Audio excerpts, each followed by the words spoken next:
Good evening.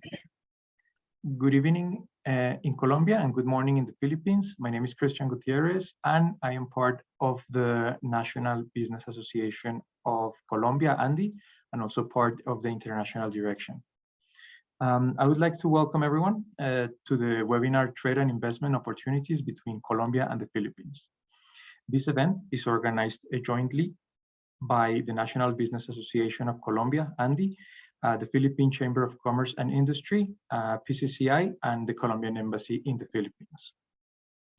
We ask for your collaboration to keep your cameras and microphones closed during the event in order to have better audio quality.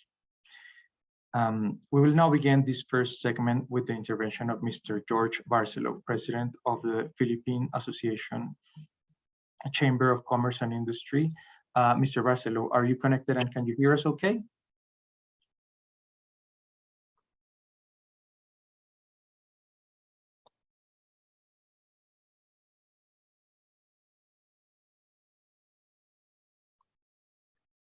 Or anyone from perhaps from Mr. Barcelo's office?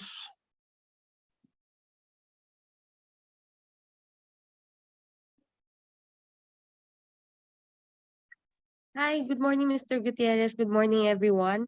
Mr. Barcelon is logging in shortly. We have Director, our Vice President for Regional Affairs, Ma'am Nina Mange is also here. Good morning, Ma'am Nina. Hi, good morning, and good morning to all.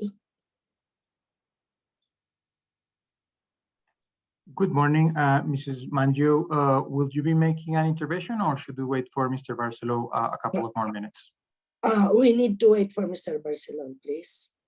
Okay, in the meantime, while we wait for him, we will arrange for Mrs. Paola Buendia, Executive Vice President of ANDI, for an intervention. So please give me a couple of minutes while we get her back online.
Okay, once again, I would like to say hello to everyone. We have been getting a lot of people having a connection in these last few minutes.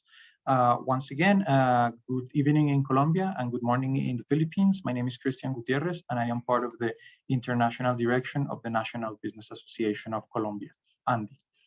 I would like to welcome everyone to the webinar Trade and Investment Opportunities between Colombia and the Philippines. This event is organized jointly by the National Business Association of Colombia, ANDI, and the Philippine Chamber of Commerce and Industry, PCCI, also by the Colombian Embassy in the Philippines. We ask for your collaboration to keep your cameras and microphones closed for the event in order to have better audio quality.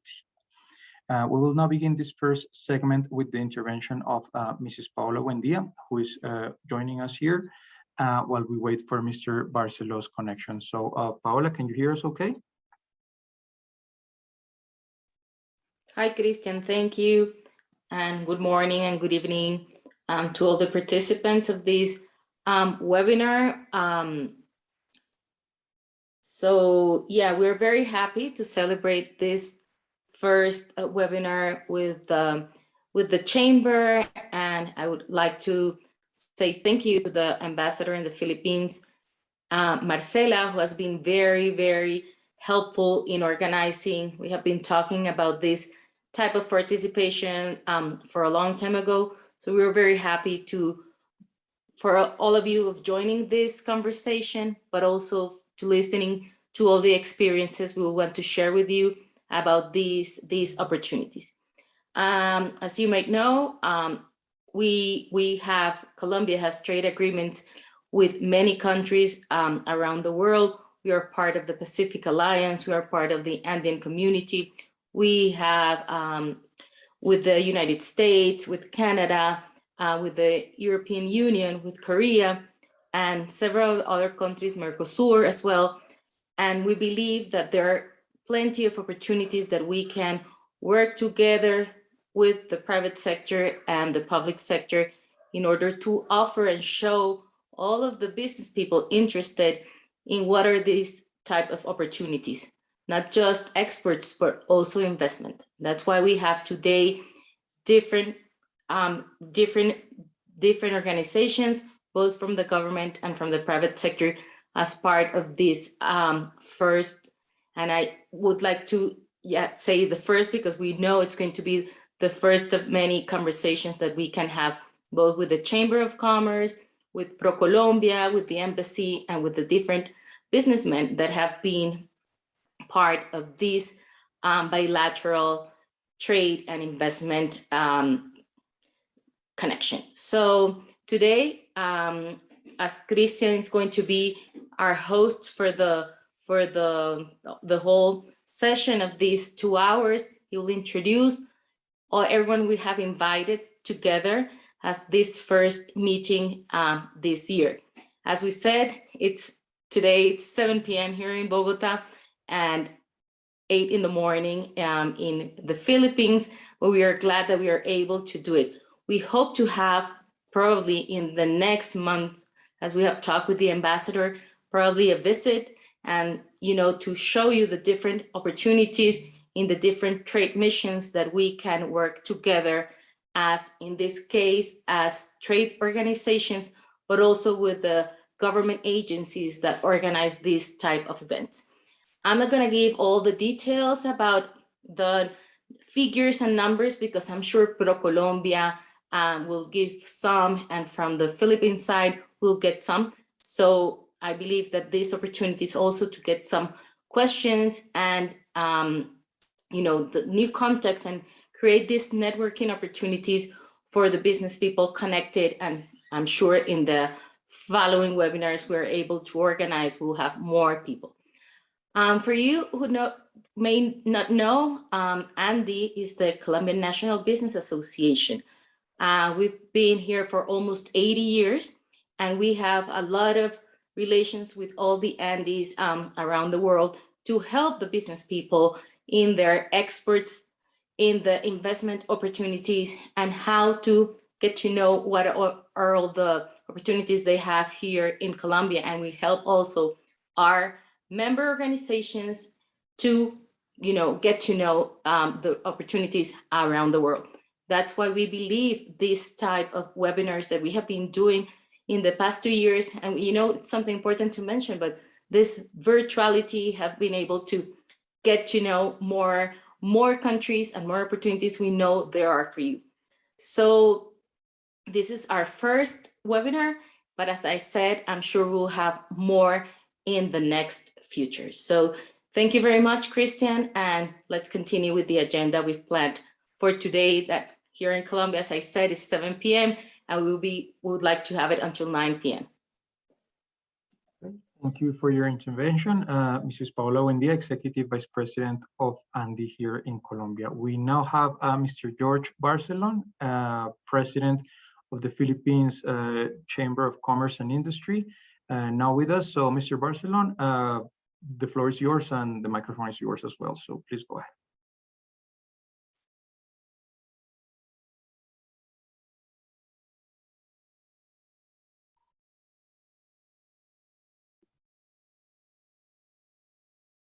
Her Excellency Ambassador of Colombia to the Philippines, Madam Marcela Ordonez, His Excellency Non-Resident Ambassador of the Philippines to Colombia, based in Brasilia, Brazil, Joseph Gerard Angeles, Ms. Paulo Buendia Garcia, Executive Vice President of the National Business Association of Colombia, or better known as ANDI, Mr. Frank Hiel, American Chamber of Commerce in the Philippines, Mr. Vikael Roring, Foreign Trade Service Officer, Department of Trade and Industry of the Philippines, Ms. Inge Strick, Executive Director, EMAP-TA of the Philippines, Mr. Gustavo Enrique Palacio, Commercial Director, Grupo Nutricia, and Mr. Alvaro Otero, CEO, Sociedad Puerto Industrial Agua Dulce, ANDI and PCCI Board of Directors and members, partners from government and the private sectors. Ladies and gentlemen, good morning, buenos dias to our participants from the Philippines, and magandang gabi or good evening to our participants from Colombia. Welcome to today's webinar on trade and investment opportunities between Colombia and the Philippines. Thank you for your time and effort to join us, notwithstanding the time difference between our two nations. As the global economy resurges and borders open anew, the time is now to pursue what we have planned before the pandemic and discover new opportunities. And what better way to start the year but to be in the company of avid partners and friends who have shown their enthusiasm and full support to this endeavor. Since mid last year, we have been in discussion how to open the gateway for Colombian and Filipino businesses to create and take advantage of opportunities in trade and investment. Not wanting to be sidetracked by the COVID-19 pandemic, we have found an avenue, although online as of now, for the business people and experts from our two countries to meet and dialogue. I sincerely thank the Embassy of Colombia in the Philippines here, represented today by Her Excellency Ambassador Marcela Ordonez and the National Business Association of Colombia, here represented by Executive Vice President Paulo Buendia Garcia, for having in mind PCCI in the pursuit and development of this invaluable initiative. I would like also to thank and greet our new non-resident ambassador of the Philippines, Colombia, His Excellency Joseph Gerard Angeles, and also thank him for his unstinted support. Slowly but surely, we at PCCI are getting back to our normal work double time, strategizing for long-term growth, inclusivity, and resilience. Just briefly, I would like to share with you PCCI's overarching theme, reach out. The agenda, we strongly believe that to refocus our resources in achieving objectives of this agenda to help boost the economy and growth.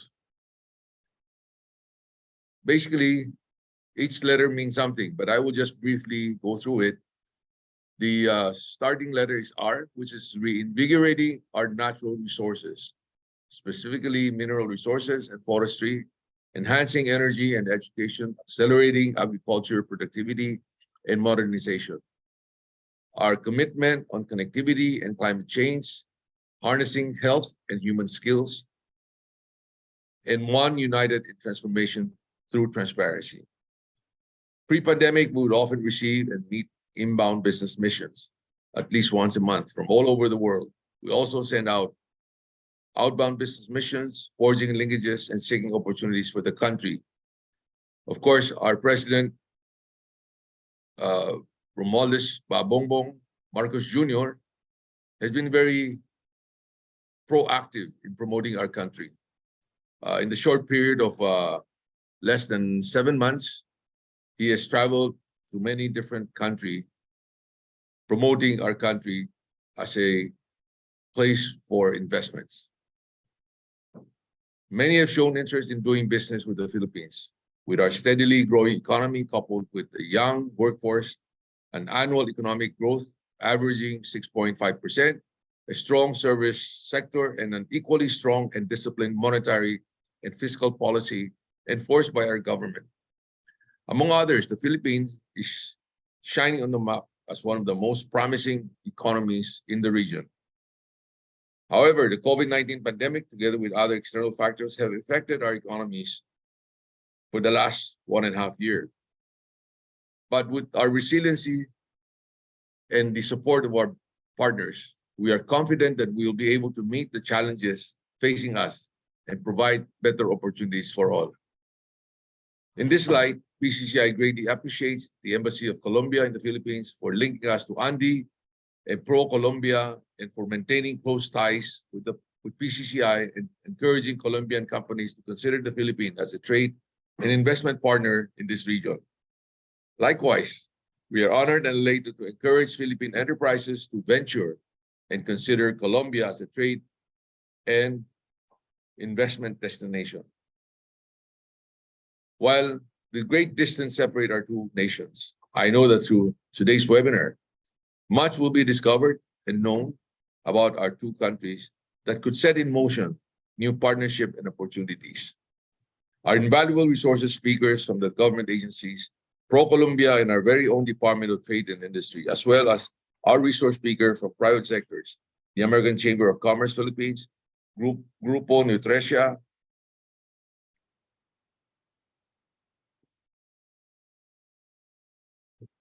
Sociedad Puerto Industrial Agua Dulce, and EMA PTA will surely be great resources of invaluable information and expertise that can all benefit us. I thank each one of you sincerely. In closing, on behalf of PCCI, I assure all of you our full support. We would love to see an exchange of Colombian business delegation in the Philippines and Philippine business delegation in Colombia in the very near future. PCCI is your gateway, your home here in the Philippines. Thank you, and I wish everyone a productive day ahead. Mabuhay. Muchas gracias.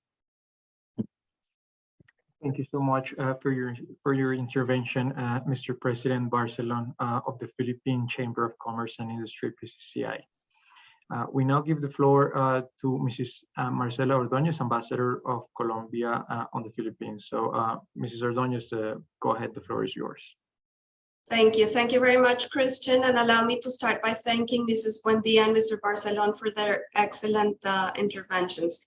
Excellencies, ladies and gentlemen, for the Embassy, it is an honor to join the largest business conglomerates of Colombia and the Philippines, their representatives, of course, representative of both governments and of the promotion agencies of both countries in this first webinar for entrepreneurs and investors. This webinar resulted from the commercial initiatives promoted by the Embassy of Colombia in Manila in April 2022 with the visit of the former president of ProColombia. Together with the Chamber of Commerce and Industry of the Philippines, PCCI, and the Colombia Business Association, ANDI, we bring together entrepreneurs from both countries to raise awareness on the great potential that both markets offer. Both Colombia and the Philippines represent regional standards of economic and political stability. Furthermore, with the only exception of 2020, Both countries have had a dynamic economic growth in the 21st century. The Colombian economy has recovered remarkably from the crisis of the COVID-19, and the GDP has grown in the third quarter of 2022 for 7.1%. The forecasted growth of the whole year is 8.1. Mrs. Buendia mentioned all of our trade agreements, but allow me also to say that geographically we are positioned to be a very easy link with North America and of course with Latin America. We have important Filipino investments into sectors of logistics and business processing outsourcing, and you will hear from them today. And you will also hear from a Colombian company that has ventured into the Filipino market and has shown remarkable results. Allow me just to highlight that Colombia and the Philippines share cultural ties that make it very easy for business people to work together. Allow me to quote the former Minister of Foreign Affairs of the Philippines, who says, "We are the Latinos of Asia." And there is a lot of truth in this affirmation.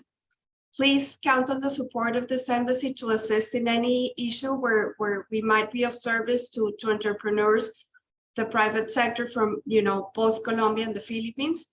And just to end, let me stress the importance of opening the Embassy of the Philippines in Bogota. That will clearly mean a boost to the relationships between the public and private sector of the two countries. Thank you very much. Thank you so much for your remarks, Mrs. Ambassador. I would like now to give the floor to Mr. Joseph Gerardo Angeles, non-resident ambassador of the Philippines to Colombia. Ambassador, the floor is yours. Thank you very much, Mr. Gutierrez. Her Excellency Ambassador Marcela Ordonez, Philippine Chamber of Commerce and Industry President George Barcelon, National Business Association of Colombia Executive Vice President Paula Buendia, distinguished guests from the private sector, participants, ladies and gentlemen. Good morning in Manila, good evening from Brazil and Colombia. I wish to thank PCCI for inviting me to welcome you all to this webinar on trade and investment opportunities between Colombia and the Philippines. I just arrived in Brasilia last week, and I am eager to be jump-starting my tour of duty with this webinar to expand economic opportunities for the Philippines, especially through strengthening bilateral economic relations with Colombia. In 2022, Philippine exports to Colombia amounted to $18.7 million and imports valued at $7.2 million, with total trade of $26 million. While these values have decreased compared to our trade relations in 2021, we remain committed in expanding the flow of merchandise between our two nations. Our investment statistics remain low, but this provides us with much room for opportunities to explore and discuss business potentials and leads that will materialize into productive investment. It has been a turbulent 2 years for the global economy, but 2023 shows a promising outlook for the Philippines as it expects GDP growth rate in 2023 to range from 6 to 7%, making the country the fastest growing economy, not only in ASEAN, but in the entire Asia-Pacific region. These projections are anchored in achieving the Philippine government's 8-point socioeconomic agenda, which consists of protecting purchasing power and mitigating socioeconomic scarring, reducing vulnerability and mitigating the long-term effects of the COVID-19 pandemic, ensuring sound macroeconomic fundamentals, creating more jobs, creating quality jobs, creating green jobs, upholding public order and safety, peace and security, and ensuring a level playing field. As such, the Philippines is open for business and ready to complement expansion of foreign and local businesses anchored on its sound macroeconomic fundamentals, favorable business climate, clear roadmap on economic recovery and sustained growth, and enactment of various economic liberalization bills that make it easier for foreign firms to invest. For example, amendments to the Foreign Investment Act provide flexibility and transparency for foreign firms to do business in the country, particularly in the areas of telecommunications, logistics, transportation infrastructure, and public services. In addition, the amendment of the Retail Trade Liberalization Act allows foreign brands and retailers to set up in the Philippines with lower paid-up capital requirements, reduction in the minimum investment required for each store to open one more physical store, and removal of the requirement of the public offering of shares. Meanwhile, amendments to the Public Service Act opened up public services to 100% foreign ownership and retained public utilities as majority Filipino-owned, subject to 60-40 ownership. The Philippines is also attracting investments through tax reform. The Corporate Recovery and Tax Incentives for Enterprises Law, or the CREATE Law, transformed the structure of the Philippines' corporate income tax system that provide huge cuts in corporate income tax rates. It also provides more flexibility in the grant of fiscal and non-fiscal incentives, and also incentivizes innovation, research and development, and advanced technology. Moreover, what makes the Philippines more attractive for business is its huge consumer base of over 110 million people and a demographic dividend where a growing and young working population is fueling additional sources of economic growth. More so, it is a competitive launching pad for the ASEAN market with a population of over 680 million.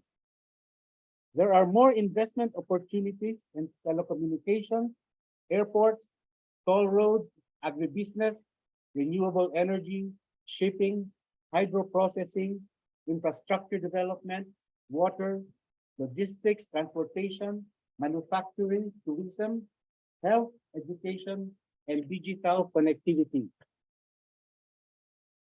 In terms of expanding trade, the Department of Trade and Industry has reconfigured the export industry into 3 clusters as a strategy to achieve industrialization. These new clusters are: first, industrial, manufacturing, and transport. The second cluster is technology, media, and telecommunication. And the third cluster is health and life sciences. With all these strategies, policies, priorities, programs, and legislations in place, the Philippine government continues to demonstrate its commitment to work with partners in the private sector to achieve a resilient, inclusive, and sustainable Philippines. I wish to congratulate the Philippine Chamber of Commerce and Industry, the National Business Association of Colombia, and the Embassy of Colombia in Manila for organizing this important webinar. As I hope to present my credentials to Colombian President Gustavo Petro in the coming months, I will highlight the takeaways from this webinar as we work towards expanding trade and investment opportunities between the Philippines and Colombia. To all the speakers and participants, I wish you a productive and fruitful webinar session. Thank you very much. Thank you so much for your intervention, Mr. Ambassador. We would like now to give the floor to Mr. Frank Thiel to close this first segment of opening remarks. Mr. Thiel, the floor is yours.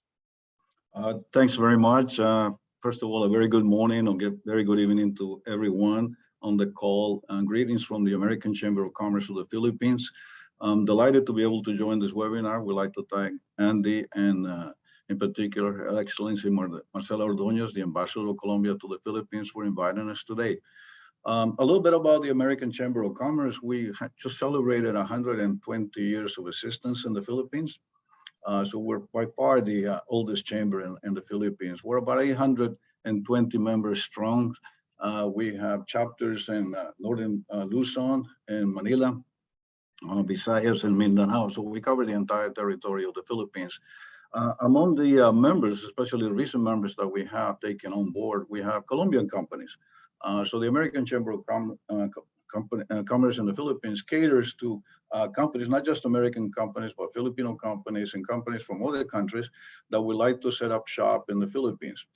We have 4 pillars that we work under. The first one, probably the most important one, is advocacy. As you know, there are a lot of challenges regarding regulatory environments in different parts of the world. Advocacy becomes a major pillar for us. We're able to support our member companies with all the contacts and affiliations that we have with the Philippine government and other associations.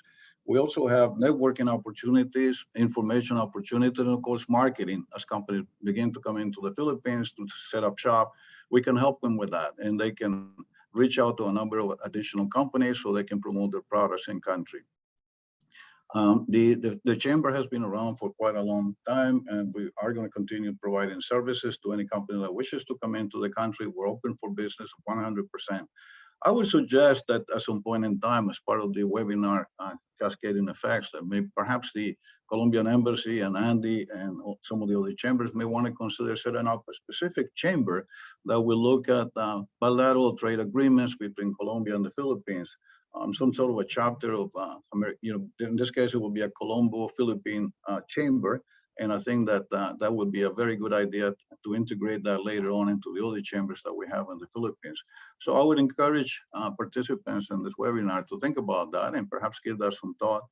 That would be something that I think could work really well for investors coming into the Philippines and for Filipinos going into Colombia. As a businessman, I have been here in the Philippines for a number of years. I can tell you that this country offers a lot of opportunities to foreign investors. You heard before from one of the other speakers, the economic growth of the Philippines is just phenomenal by any means. We've been growing at a rate of 6 to 7% despite the pandemic. The country is supposed to grow again this year very strongly. President Ferdinand Marcos has been very vocal about trying to promote investments in the Philippines. I think he's been quite active doing that around the world. The Philippines enjoys a number of things that are quite positive for any companies looking to come into the country. We have a highly skilled workforce in the Philippines. I may add, most of them are English speaking. So if you're looking to set up shop in the Philippines and you need English speakers, you're going to find them here in the Philippines. Very young populations. The country offers a lot of tax incentives to companies that wish to come in and set up shop. You're going to find a multitude of tax incentives that can be explored, whether you're coming in to set up a shop as a manufacturing facility or as an energy investor. So you are going to find a lot of opportunities. We have a very strong regulatory environment. Contracts are very, very well looked after, so you're not going to struggle with the rule of law or anything like that. The country enjoys a very strong regulatory environment. We have a very good corporate tax rate.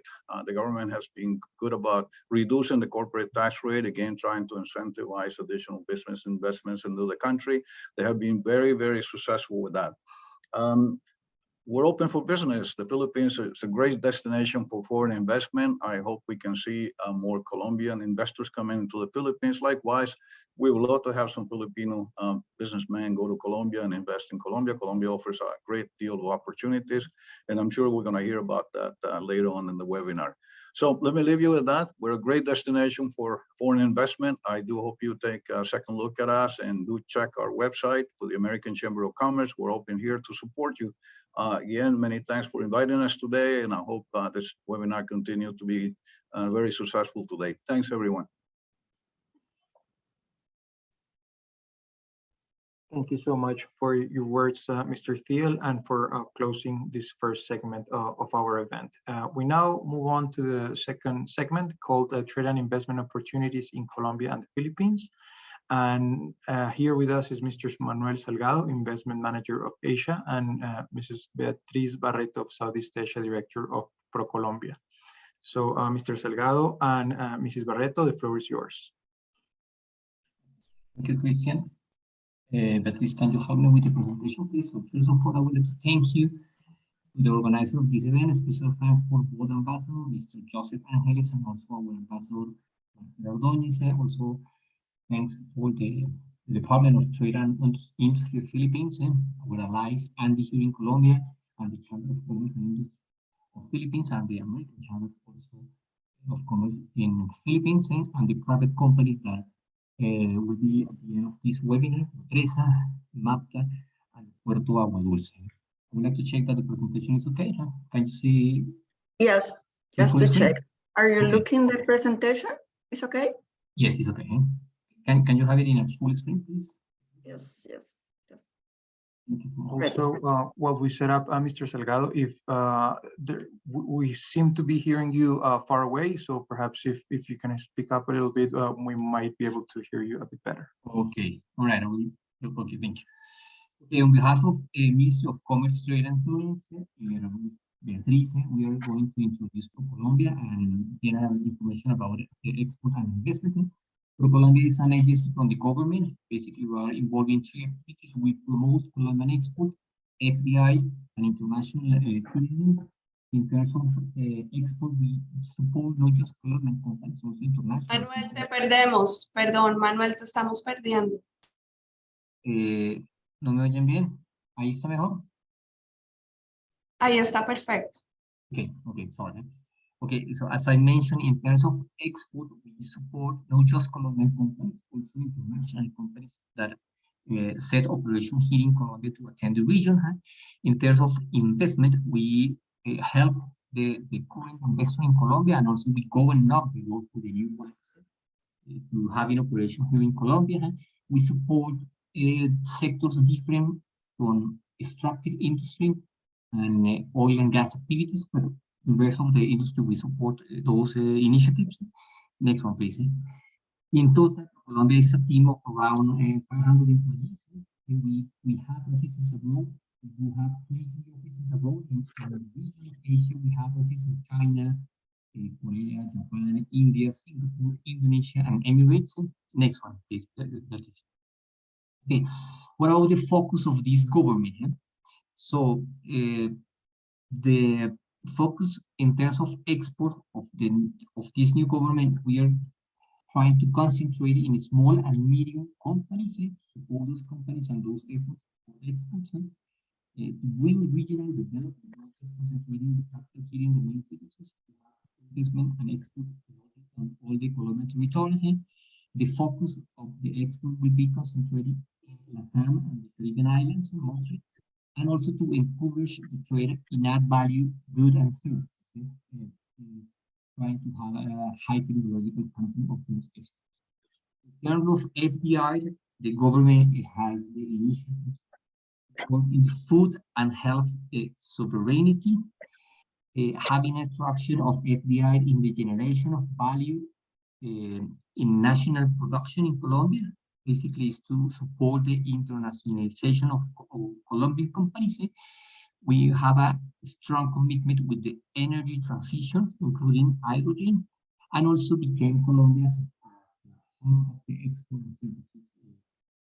Because we are in the middle of the Americas, and we can support and we can export the services to Latin American countries and also North America and South America also. And having FDI, having effort FDI in the regions, not just in the main cities of Colombia. In terms of international tourism, basically the idea is to have a sustainable tourism for regional development, facilitate the access of tourism.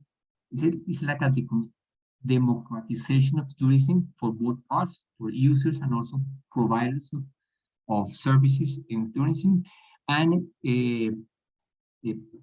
having Colombia or concentrate Colombia for meeting tourism activities and as a hub in the regions to offer for companies to have those regional meetings in Colombia. Next one, please.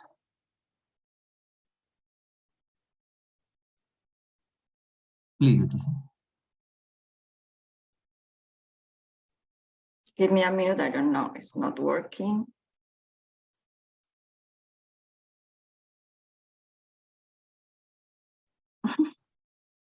Sorry, it's not working. Okay, I will explain the next one. And the next one basically is the phases that Colombia we. Dale, entonces la Ready. This one. So in this slide, I would like to just highlight about the internationalization of our economy.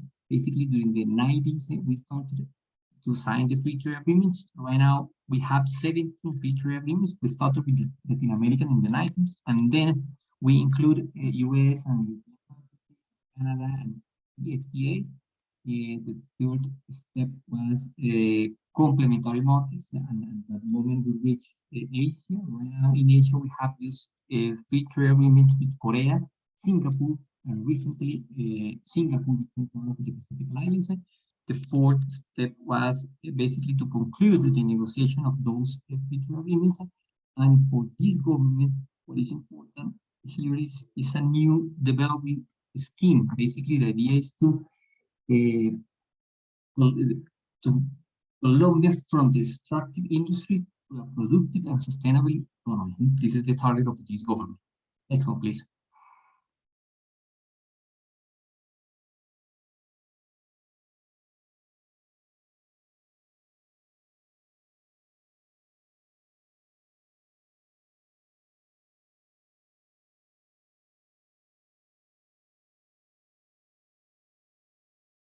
Okay, thank you, Andy.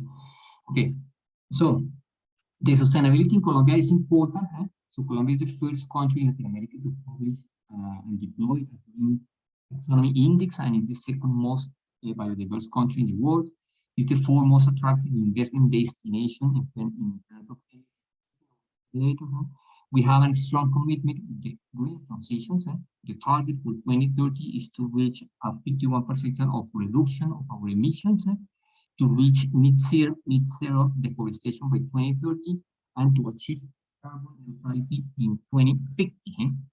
According to the master plan of Colombia, it's called the National Planning Development.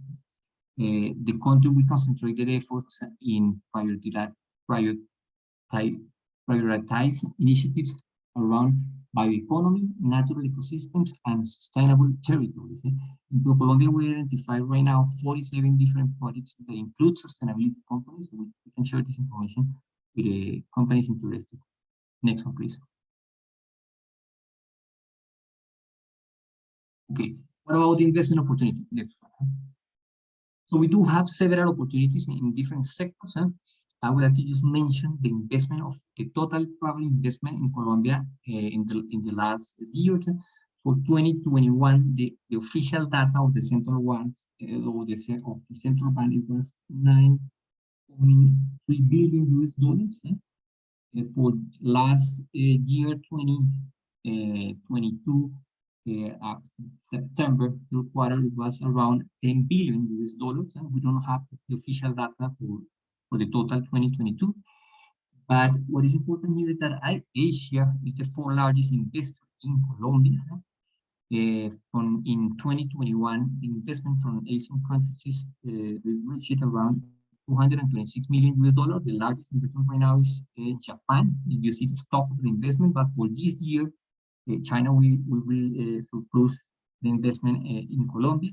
From Philippines, we don't have investment tracking by the central bank, which is the official source. The thing is that, and it happened with some other Asian countries, is they send the money from US or from European banks. So the central bank, they don't have how to track exactly where the money is coming from. However, we do have a couple of successful cases of Philippines companies in Colombia. We have opportunities in agribusiness. In Colombia is a country that have the land. We have the availability plan. We do have around 23 million hectares available for new crops for the next coming years. In logistics and in transportation, we have a geographical position in the middle of the Americans, so that's why for the companies is easy consider to attend the Americas region having an operation or services in Colombia. We have a specific incentives for manufacturing and electric devices. We have the free trade zones, which is a specific regime where the companies pay less corporate income tax. The flat income tax in Colombia is 35, but if you are located in the free trade zone, a permanent free trade zone, which is industrial park or a special free trade zone, you pay 20% for the income tax. And we have also opportunities for BPO and high-tech industries. Next one.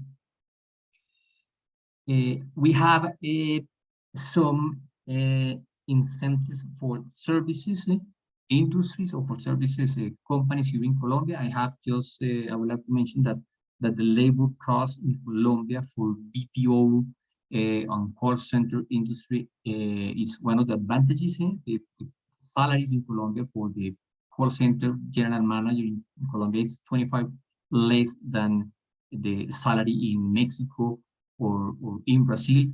And also we have the real estate cost, which is competitive. We have some incentives to deduct from the headcount cost to employees. We have more than 2,000 universities and technical places in Colombia. We have a young population, and we have an expertise in this industry of services. I have some case here. Just, it's not in the services, it's just in infrastructure, but I'm going to go deeper because we have the speaker here later, and also with the MAPTA, which is the BPO company that we have from Philippines here in Colombia. And there are just two figures. Basically, the total investment of the Philippines in Latin America in the last 14 years reached around $2.5 billion US. And also it's important because they generate and create jobs, especially in the services industry, more than 8,000 jobs in the region. Next one. Yes, in terms of energy transition, the pillars of this government is based in bioeconomy, energy transition, and circular economy. In bioeconomy, as I mentioned, Colombia is the second most biodiverse in the country. So we have investment opportunities for development of nature-based solutions in terms of fresh fruits, flowers, natural ingredients, with several applications in pharma, in cosmetic industry, in food sectors, among others. In energy transition, Colombia has this, the 16th most sustainable energy matrix in the world. Roughly 75% of the energy, the generation of energy in Colombia now is hydro, but we have another sources as biomass, solar, and wind. And we have a special conventional renewable projects. In circular economy, Colombia has a commitment with the reconversation of our production. Those are some data that we have in terms of energy. 5 years ago, in 2018, we had just 28 megawatts of installed capacity in terms of biomass, solar, wind, and wind sources.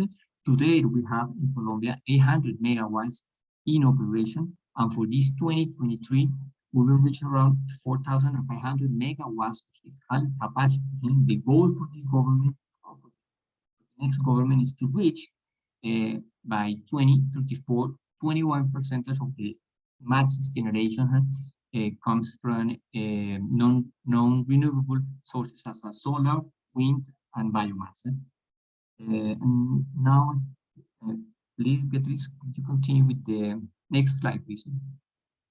Thank you, Manuel, and good morning in Philippines and good night in Colombia. Just to add that for me, it's a pleasure to participate in this kind of activities to promote our countries and to increase the knowledge of our markets.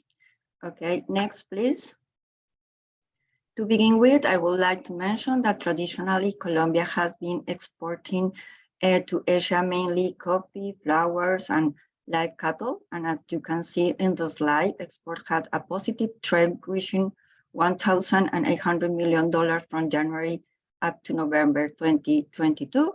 Our main destinations are Japan, China, South Korea, and recently Egypt. And Malaysia is the main destination in the Southeast Asia region. Next, Next, please. Thank you.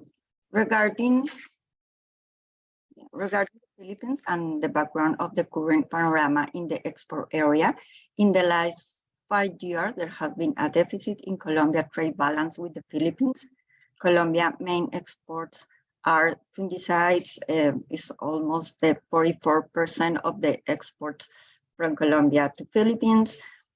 Pharmaceutical products, medical devices, that has something like 5% each one of the total of the exports, and safety glass. The last year, the situation was no different, aside from an increase in the export of fungicides from Down AgroScience, before Down Chemical, that you know is a multinational company, and increase of pharmaceutical products from New Aesthetic, mainly anesthesia. There is an overall decreased trend in the other sectors. Despite this fact, the good news is that our exports have been mainly non-mining products, and this trend has continued over the years.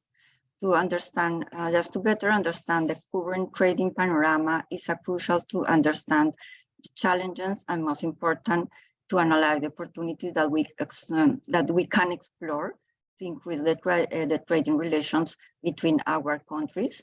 One of the biggest challenge is the logistics. There is no direct connectivity, so this situation increase not only the rates but also the transportation time. And the second challenge is the knowledge of the market.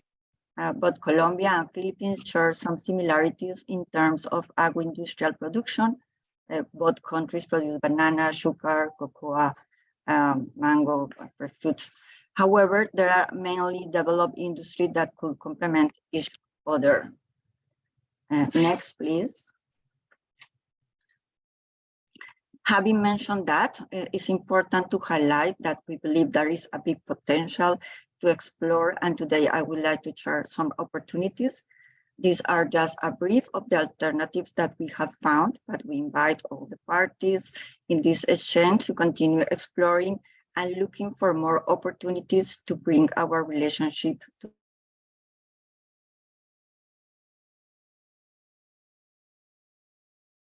those sectors. Are a billion market in the Philippines and are expected to grow in the next years. The market is mostly driven by multinational companies and imports. The major medical devices imported into the country are catheters, sutures, and surgical masks. On the other hand, thanks to the high coverage and high health public spending, Colombia has developed an industry of products and suppliers for the pharmaceutical sector. Besides soft and hard capsules, there are oral supplements, plastic packing material for medical purpose, medical devices, and sterile medications, among other products that we consider has a huge potential in this market in the Southeast Asia region. Colombian companies such as Pharmacapsulas, New Aesthetic, and Vitalis are exporting to the Philippines right now. Other sector is feed supplements and feed additives. Livestock and poultry production are two of the most important subsectors of the Philippines agriculture industry. Therefore, there is a high demand for supply for this industry. However, despite the regional production, some value-add products such as additives, as well as some compounds to produce concentrates, are in demand in the Philippines market. Colombia offers a competitive product for this sector by companies like Biomis and Adikim, with actual presence, like Biokim and Adikim that has actual presence, and we have other ones like Italcol, Soya, Grupo Bios, Premex, among others. The next sector that I would like to mention is, no, sorry, I'm still in the slide. The other sector that I would like to mention is agri-machinery. Colombia has a business network of more than 60 companies dedicated to the manufacture of machinery. The main products producing category of agriculture and forestry machine are feeders and drinkers for poultry houses, sprinklers and sprayers for irrigation and sprayers for agriculture. Other products that Colombia offers are pulpers and sorters, machine for the coffee industry, coffee wet mills, coffee washers, coffee dryers, machine as choppers, and silage shellers and mills, trapezios for the processing of the cane from companies such as Penagos, Estrada Hermanos, Metalteco, Ideagro, Bonen, and Laura, to mention some Colombian companies. Other opportunity that is very important, and mostly of the export to the Southeast Asia from Colombia are organic chemicals. Although most organic chemicals imported into the Philippines come from the region, the increase of imports from countries like United States, Germany, and France has been growing. So we think that Colombia has an opportunity. Colombia has a portfolio of organic chemicals for cosmetic and pharmaceutical industry, such as sodium carboxymethylcellulose, citric acid, sodium citrate, bio-based emulsifiers from companies that such as Sucroal, Amstec, Adikim. Almost 25% of the chemicals exported from Colombia are organic, and the market is basically America. However, the mentioned Colombian companies are exporting now to the region and have the potential to increase the volume. Last but not least, other products as beef and pork meat, we think has a huge potential. That's why we are right now in the middle of that admissibility process. We hope that this can reach a good end very soon. And origin and specialty coffee. I think maybe Gustavo from Nutresa will speak a little bit about this, but just to mention that demand for premium coffee is growing in the Philippines and is expected to increase in the next 3 years.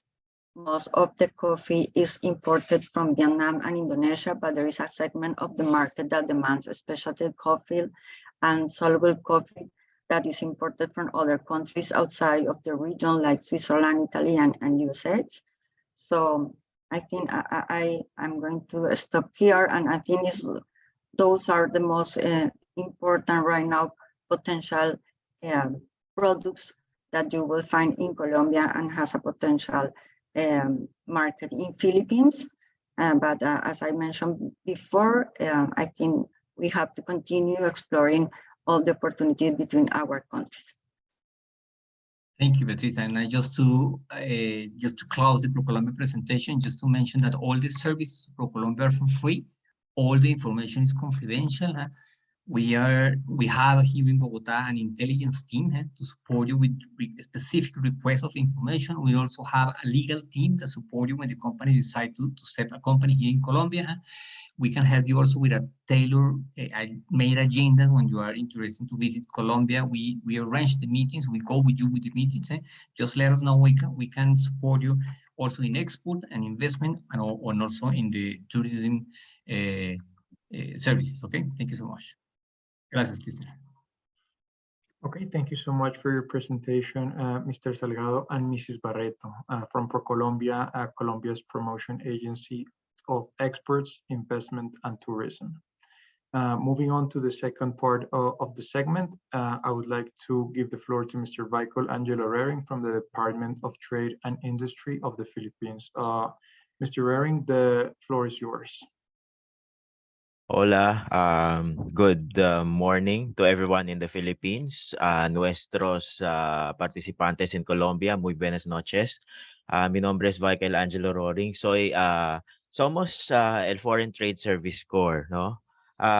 Somos el contraparte de ProColombia en la promoción de inversiones y oportunidades comerciales de Filipinas para todo el mundo, ¿no?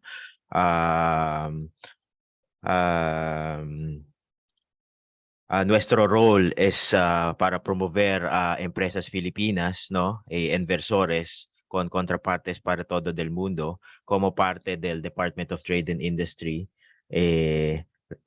nuestro Trade and Investments Promotions Group del DTI. Bueno, next slide. Siguiente, por favor. Okay, voy a hacerlo en inglés y español. Okay, in 2021, Colombia ranked as the Philippines' 73rd out of 224 trading partners, 60th out of 206 export markets, and 81st out of 211 import suppliers. Philippine exports to next slide, please. Siguiente. Philippine exports to Colombia increased by 63.41% from 12.66 million US dollars in 2020 to 20.69 million US dollars in 2021. This could be mainly attributed to the increase in the outward shipments of input or output units or containing storage units in the same housing, or basically these are hard drives, desiccated coconuts, video projectors, medical, surgical, dental, and veterinary supplies, and pedals and crank gear of bicycles and cycles. Likewise, Philippine imports from Colombia increased by 2.14% from 7.37 million US dollars in 2020 to 7.53 US in 2021. We see this due to the importation of instruments, apparatus, and models designed for demonstrational purposes, for example, educational applications, and as well as the increase of tempered safety glass and auto parts. However, this was offset by the decline in importation of the following products: fungicides and laminated safety glasses. So en este lámina podríamos ver todo del intercambio comercial de Colombia y Filipinas, y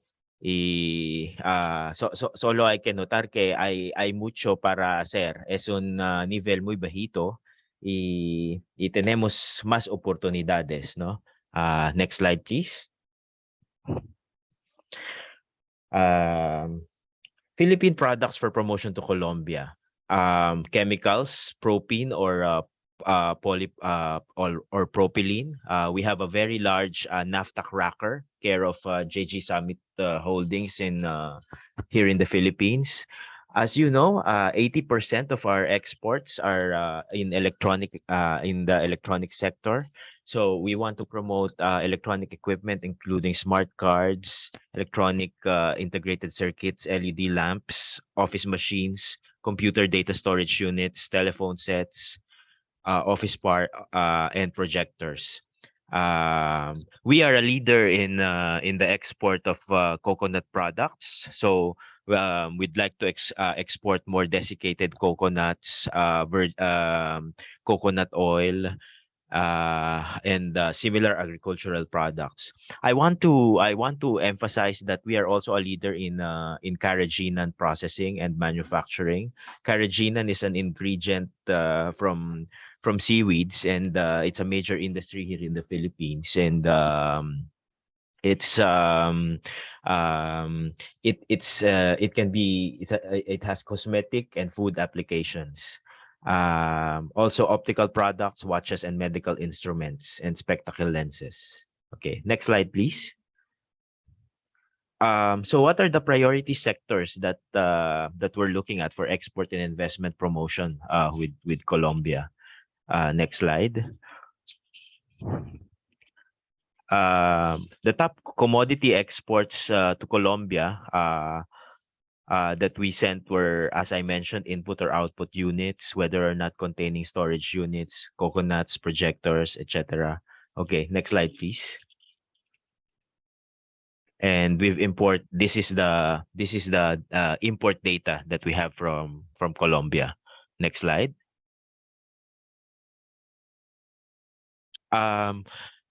We do not have recorded investments from Colombia, but I'm very happy to note that the Philippines is actually a major investor in Colombia, particularly with ICTSI, the port of agua dulce. You know, it's controlled by, and ICDSI is a major regional player in logistics, not just in Colombia. It's present in Mexico. It's present in Honduras and other countries in South America.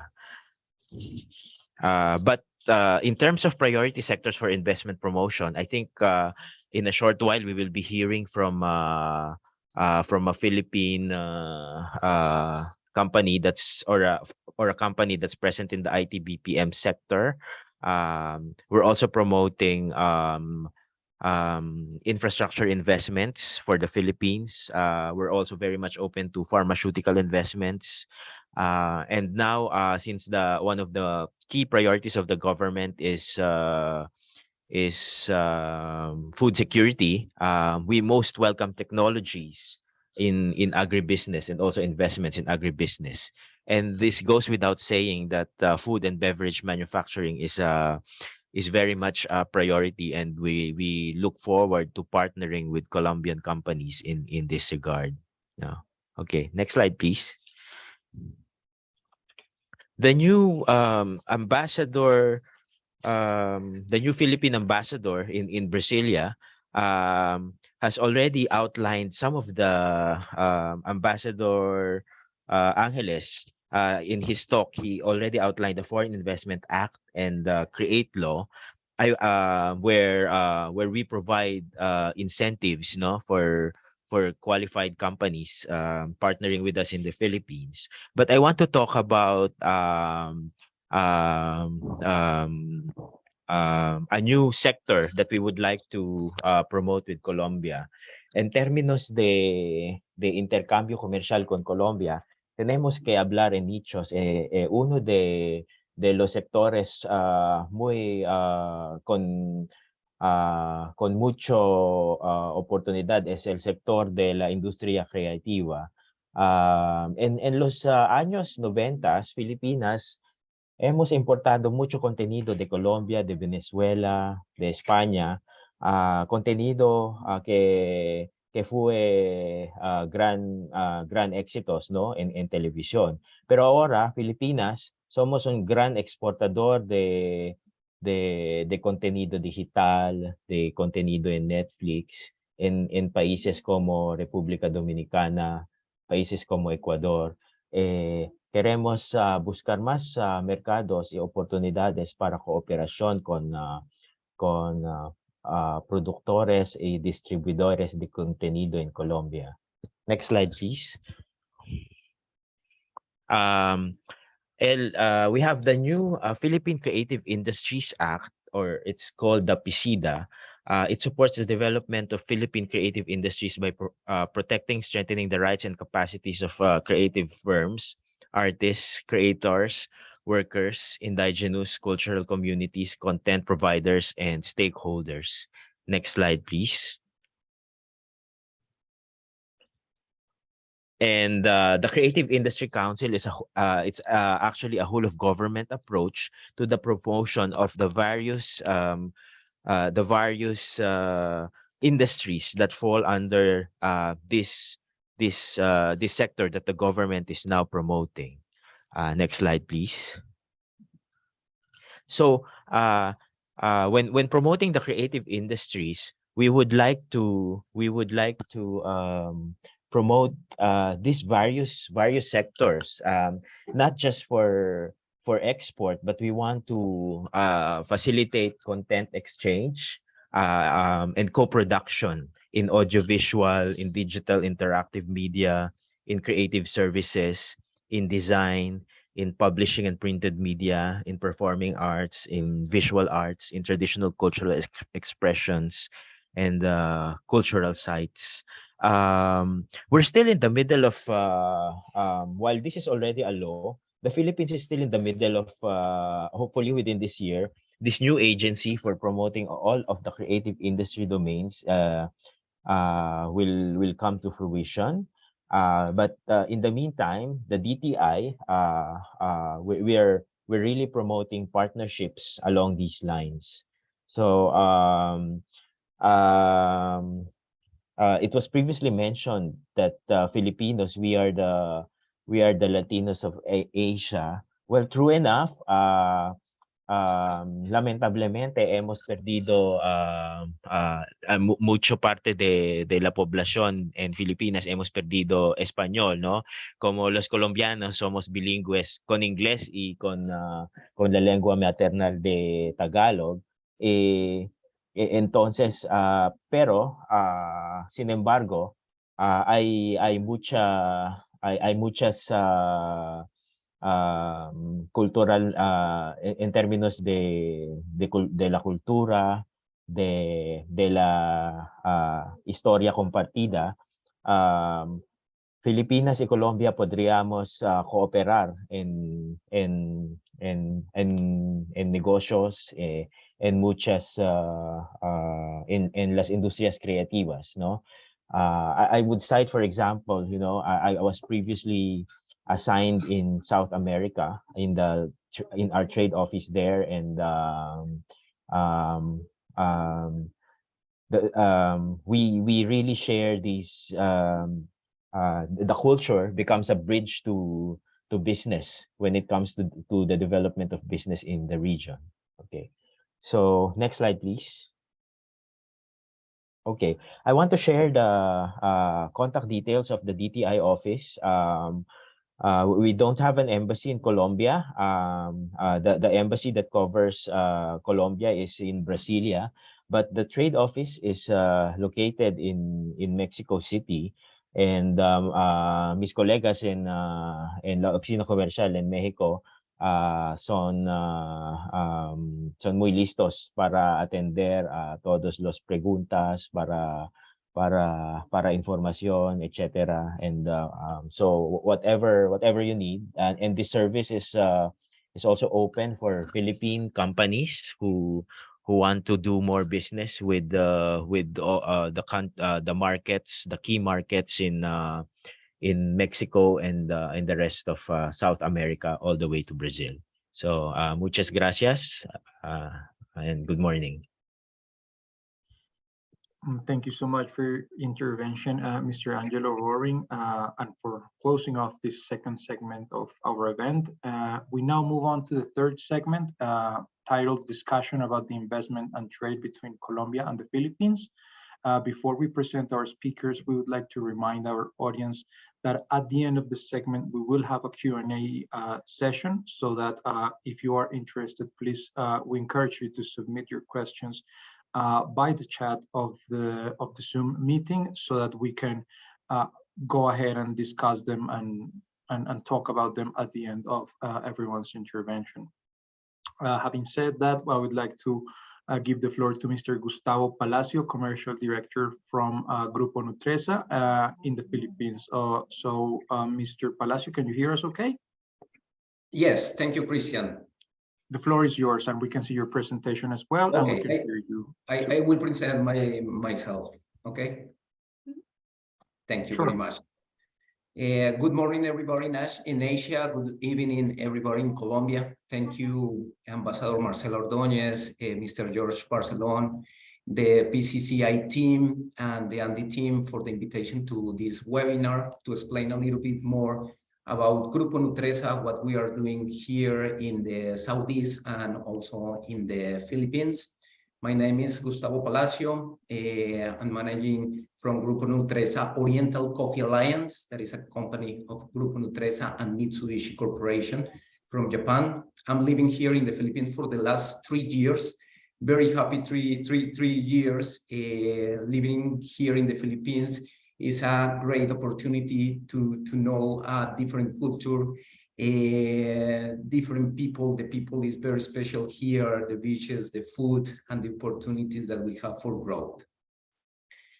Let me start explaining a little bit about Grupo Nutresa. Grupo Nutresa is the leading processed food company in Colombia, and one of the most important players in the sector in Latin America.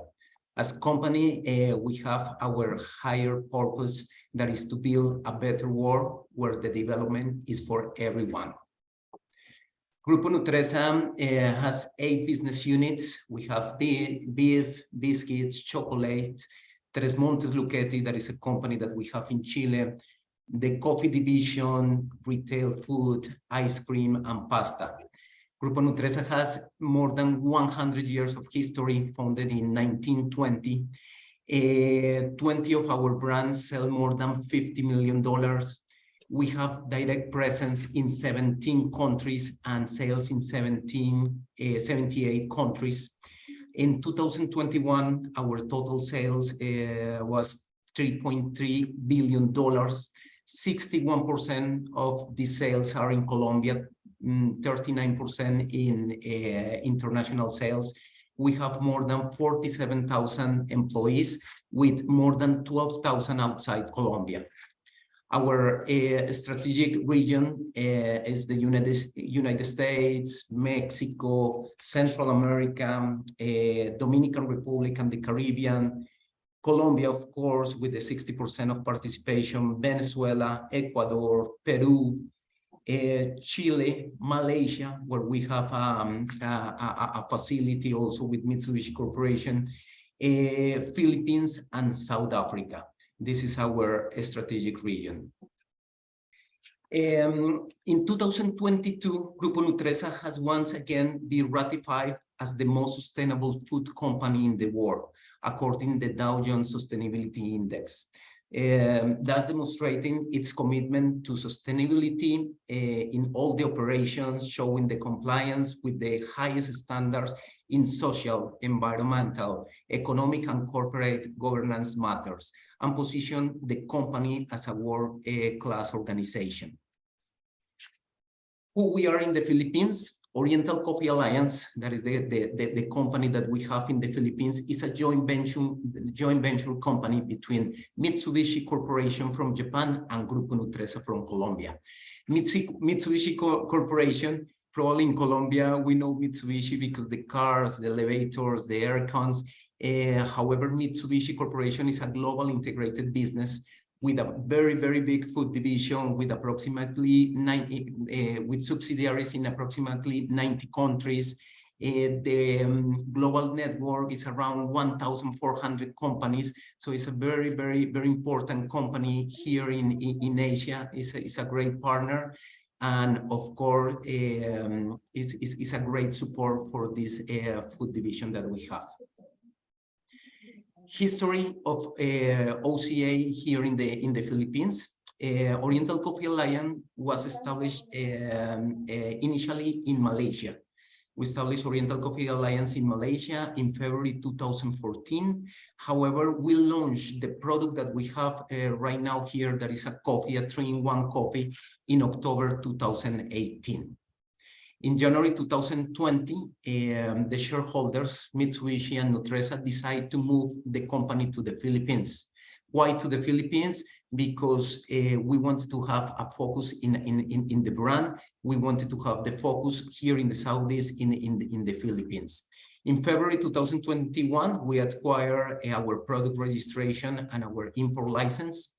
In 2021, in March, we had the first shipment under Oriental Coffee Alliance import license. And finally, in 2021, we acquired the commercial establishment of Oka Philippines. In May 2021, we got the SM listing for the coffee. SM is a very, very important supermarket here in the Philippines. In February 2022, we launched the strip formats to go to the general trade. In April 2022, we achieved a numerical distribution in the Philippines in the modern trade of 98%. In September 2022, we launched the roasted and ground coffee with a Latin blend coffee coming also from Colombia, and Ethiopian coffee. And December 2022, we achieved 50 containers coming to the Philippines with Oriental Coffee Alliance. So let me explain a little bit about why the Philippines, why Grupo Nutresa decided to come here to the Philippines. First of all, I want to explain what Grupo Nutresa can add here to the Philippines. Sustainable development is a corporate capability. So what we are going to add, we identified with Grupo Nutresa a lot of opportunities from the economic, social, environmental dimension, which is directly related to the possibilities to create value in the future. For that reason, Grupo Nutresa here in the Philippines wants to cooperate with people, partners, and society. Grupo Nutresa preserve the planet. Grupo Nutresa inspires growth, development, and innovation here in the Philippines. This is our 3 pillars about sustainability and why here in the Philippines. Why here in the Philippines from the 3 commercial pillars that we have in Grupo Nutresa, that they are people, brands, and distribution. We have found a lot of advantage in these 3 pillars. Let me start with people and let me stop a little bit about people. The talent that we can find here in the Philippines. The Philippines provide an exceptionally high standard of education. More than 700,000 Filipinos complete the university each year. The talent pool in the Philippines is deep and rich. This is a service-oriented culture with high productivity, advanced language and analytical skills. The commitment and ethics, for example, for my team is something that I want to highlight. The people in the Philippines, high standard of ethics, high standard of commitment for the organization. Second one is the target. As you know, the Philippines has 110 million people. The population is very big, and we establish here a very specific target that they are the millennials and the young professionals. Sometimes in countries like Colombia, when you say a target for a FMCG company, probably is no good because it's going to be very small. The targets here in the Philippines are huge. The target here that we have in the Philippines could be the population of Colombia. We can find a lot of millennials, young professionals, that they are open to analyze new brands, new segments, new formats, new categories. Is very good. In society, as a former Spain colony, the Philippines is in many ways culturally very similar to Colombia. Filipinos shares many of the same values when it comes to doing business. For the brands, the second pillar, the second commercial pillar is the brands. The categories here in the Philippines are huge. For example, in coffee, the coffee category in the Philippines is $1.3 billion. If we compare versus Colombia, that is the country of the coffee, the category in Colombia is $400 million. Here, 1.3. Everything here is exponential. The categories are exponentials. Tailor-made is very important that as a FMCG company, we analyze the brands that we are going to launch in the Philippines. We decide that we need to have a tailor-made brand here for the Filipino consumer, and the success of the brand is about this. It's about to provide a tailor-made product for the Filipino.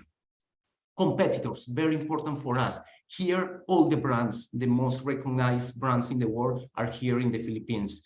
For coffee, we have Nescafe, we have Copico, we have Great Taste, we have UCC, very, very important brand that they are here, that dynamize the categories.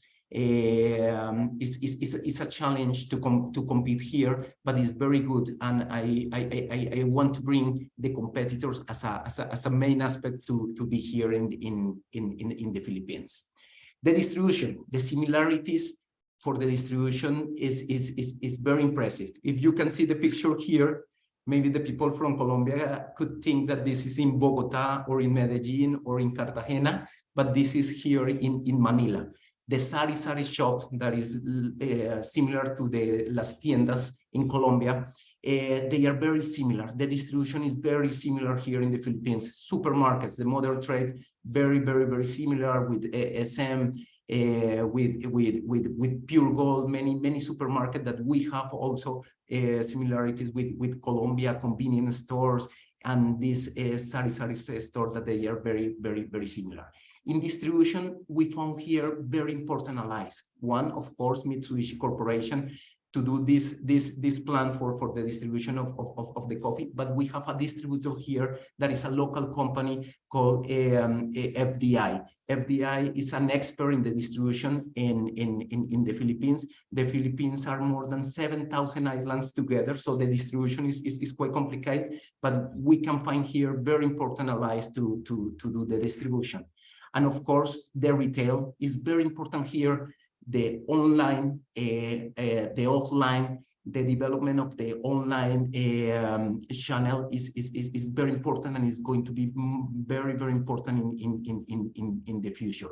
So these are the three pillars of why Grupo Nutresa is in the Philippines. We found in these pillars, people, brands, and distribution, a lot of advantage that I invite to the other companies to come here to the Philippines and analyze these three pillars. Okay, the conclusions. The Philippines absolutely is ready and open for business.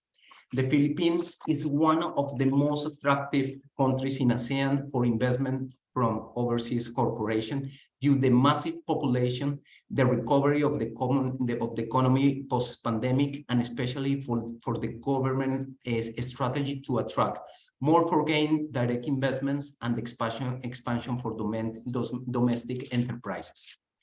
The Philippines has a favorable conditions for growth. The Philippines has a plan that is the Ambition 2040. That is an example of construction of efforts to induce new investment while supporting the expansion of existing industries to create jobs for the people, generate revenue for the country, to build resilience, to promote inclusive growth, and to ensure sustainable development.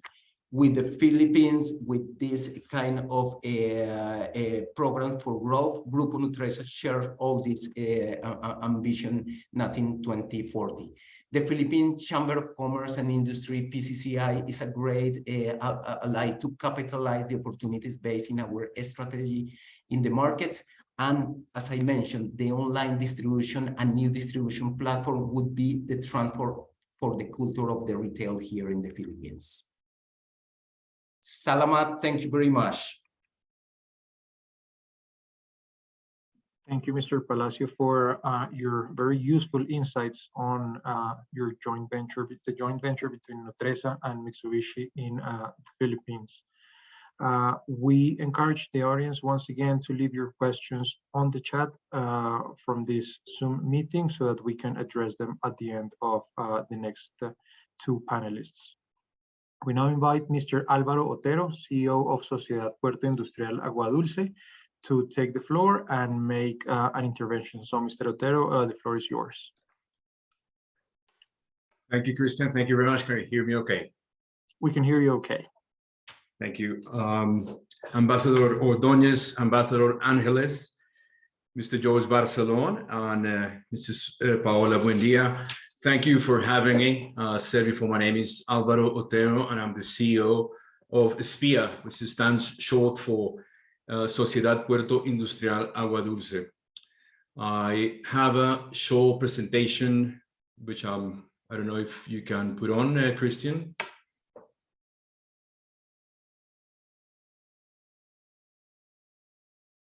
Thank you. So thank you very much. Yeah.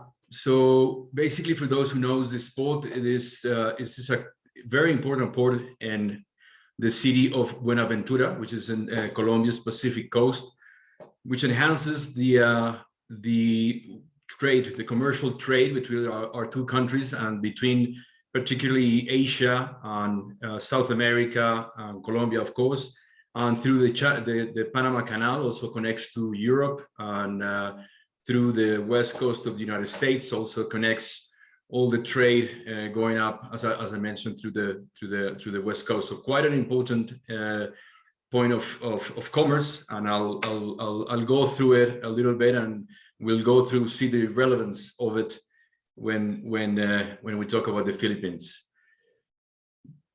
Next slide, please. So I was mentioning it's a multi purpose terminal, meaning it handles mainly containers, but also bulk load and some other materials that is handled through the same port. It's a concession deal with the Colombian government for 30 years until 2037, 84 hectares of concession plus 44 hectares of private land. And the container terminal is designed to handle 600,000 TEUs a year, which is a little bit more of excess of 10% of all of the containers that are handled in Colombia. Next slide, please. So as one of my predecessor speakers were talking before, the main owners or shareholders behind the port are two wonderful companies. One of them is ICTSI, which is a Philippines company, very important company, which is listed in the Manila Stock Exchange. And it has in excess of 30 terminals around the world. So it's one of the main and biggest terminal operator companies in the world. And the other shareholder, which also a wonderful company, is PSA, which is basically owned by the Singapore government and owns the other 49.7% plus some minority shareholders that are behind it. So as you can see, the port is supported by two world-class organizations with bring a lot of obviously investment experience and a lot of knowledge behind what it takes to properly operate a port. Next slide, please. So a little bit more about the two companies I was mentioning. So ICTSI, very important, and it is specialized in the acquisition, development, management, and operation of terminals, and is very particularly strong in emerging markets. And of course, PSA, our other shareholder, a little bit bigger than that, higher number of containers, and owns the Singapore port, which on its own handles around 30 million containers a year. So it's quite a massive structure. So these are the two beautiful companies behind us. Next slide, please. And as I was mentioning, the port is in Buenaventura, which is in the Pacific coast, and as you can see, it's strategically located in the middle west of the country, connecting main cities such as Medellin, Bogota, Cali, Manizales, as you can see, it's quite significant presence or percentage in terms of GDP, and a very closely located in terms of distances to many of the cities. So quite an important position that it has, and that's one of the reasons that the ICTSI, as a Philippine company, decided to look into Colombia, saw the strategic advantage of it, and saw the potential a few years ago, and I'll go into that in the next slide. But that is one of the reasons that drove the investment at the beginning. Next slide, please. So here's a little bit of the story of the project. As you can see, it started in 1996 as a concept. Took a few years to develop, more than 10 years to develop in terms of design, trying to find the investor, trying to find the proper backing of it. And quite early in the process, ICTSI made the jump, made the decision to invest in Colombia and go through it. Quite a big project, quite a inhospitous area, quite a difficult when it was, and you can see that little picture, it was nothing there. It was just jungle in the middle of close to the ocean, far away from everything. There were no roads, there were no connections, there were no electricity. There was nothing really in that area. So it was quite a big gamble, and things got in place all right. They did something quite good. They got involved with the government very early stages. They got involved with the right players and involved the communities around it. So 7 communities live around this area next to the port. And as I mentioned, these are very isolated communities, if you could say forgotten for many years.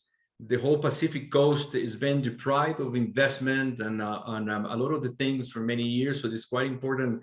That's another reason why the investment in this area is crucial, because there's a lot of things to do. There's a lot of things to invest on. There's a lot of the people need investment and need opportunities more than anything else. So the communities got involved in 2009, as I was mentioning, and everything was basically approved in terms of licenses and the concession. Again, very difficult project, hard to progress with all the different difficulties in the area. In 2013, PSI, the second investor, came in, supporting with, again, knowledge, of course, investment. And finally, towards 2013-14, the dredging of the bay happened, and the building of a road, I'll show it in a bit. It's around 21 kilometers of road that were built by the project and awarded to the government. That was the deal made. The concession will make the road and then give it back to the Colombian government. And it did actually, and construction started. And finally, the first vessel arrived late in 2016. So as you can see, it's quite a beautiful and titanic project that you can see here. Is quite a significant effort and investment, and believe in the country really by our shareholders from Philippines at the beginning and then in Singapore. So quite grateful for that. Next slide, please. Just a little bit of the map. It was changing a little bit of the game. It was played. You can see in the bottom left part is the city of Buenaventura, which has a port area that's been going on for many years, but it needed something different. It needed something additional. So as I mentioned, the company and the project built the road that made it all the way to the peninsula, Agua Dulce. That's why it's called Agua Dulce. And basically, sort of changed the whole spectrum of the way the whole port behaved and gave alternatives of movement of load and being able to receive and export different kinds of goods, and this is what has happened in the last few years. Next slide, please. This is the road. So this is, as you can see, this is a road that was built where nothing was there before. So this is quite, I don't have any pictures here of what it was before, but it was just basically jungle. And here is where the communities I was telling you about live. It's around 7,000 people divided in 6 different communities. And the port since the beginning has been, we're working very closely with them. Next slide. This is a little aerial view of the port. So you can see it has the main quay. A little bit of the north is when we handle the break bulk facilities, where you handle coal and seeds and grains and other things. And on the sort of southern part on this picture, is the container area. As you can see, it's quite a significant development. Most of this land that you can see, it was sea before, so you had to build the land to be able to construct the yards on top of it. So again, from the engineering point of view, quite a very important milestone in terms of building. As you can see, the actual quay is far into the bay. So you had to use more than 600 pillars to hold it in place. There were metallic pillars, and this is quite an area where it has tectonic movements. So quite significant, a lot of effort into the civil engineering behind it. And as you can see, it has different facilities for handling, exporting coffee, exporting sugar, and exporting all the different kinds of goods, and obviously importing all types of products from abroad, from the countries and places and areas where I mentioned before. Next slide, please. Something that is crucial from the backing of ICTSI and PSA is the emphasis on security. I think potentially Agua Dulce is the leading port in terms of security, controls, reliability, and being able to obviously monitor all the loads that are going out and everything that is going in, and having pretty much the highest standards in the country in terms of basically controlling the security of export and imports. Next slide. And last on my presentation, but not least, was mentioning is the huge impact that the port has had on the area, the regions, and the community. If you go to next slide, please. This is just a little summary of everything in terms of sustainable social development that the port has invested. The first thing they had to do, it was education and health. As I get, you had to start from the beginning. So almost 6,000 people and population subscribe in the National Health Service that it wasn't before. Close to 19,000 health services provided, from everything from vaccines to getting all the population and the children in the basic sort of health scheme that they didn't have before. In terms of housing, almost 180 houses that were built and provided by the concession and the port, and all these different numbers around education, educating the adults, that the percentage of illiteracy was quite high, optimizing opportunities in terms of training, on education, on jobs, of course. So 52% of the people operating in the port are from the locations, and they've been trained by us to be able to perform these jobs. So that's quite a big social impact that we have on the area. And basically, this sort of completes the mission of it. The project, I think pretty much, I think this is the last slide, but please let's continue to the next one. So yeah, our saying is our slogan is connecting opportunities, because as you can see, this is what we did. And this is with the backing of ICTSI from Philippines. This is what the project managed to do. Just bring technology, bring investment, and build something wonderful, something that wasn't there before, something that benefited Colombia, benefited the trade, and benefited the communities that I was mentioning. So this is a little bit of our story. I hope that was useful. And that would be from myself. Thank you, Mr. Otero, for your intervention, and also for letting us know about what your experience has been in such a big project in terms of investment for Colombia. We now invite Mrs. Inge Swick, Executive Director of EMAPTA, to make your intervention. So go ahead, Mrs. Swick, the floor is yours. Thank you very much. Buenas tardes, Mabuhay. Greetings from Makati City. Thank you so much for inviting us to speak on this important event. I really feel everyone that has already spoken really captured the passion and the love for both countries. And on behalf of EMAPTA, I think we are a company that is kind of like a real life case study of parts of what we've already heard from the previous speakers. And so this is really close to our heart. So I'd like to just give a brief overview. So EMAPTA is a Philippine-based BPO company, so it really catches up on what has been mentioned earlier about the great Philippine workforce. We've been around, and if we can go to the next slide, we've been around in the Philippines for 12 years now, have close to 6,500 team members in and around Metro Manila, actually across the Philippines, with 14 offices.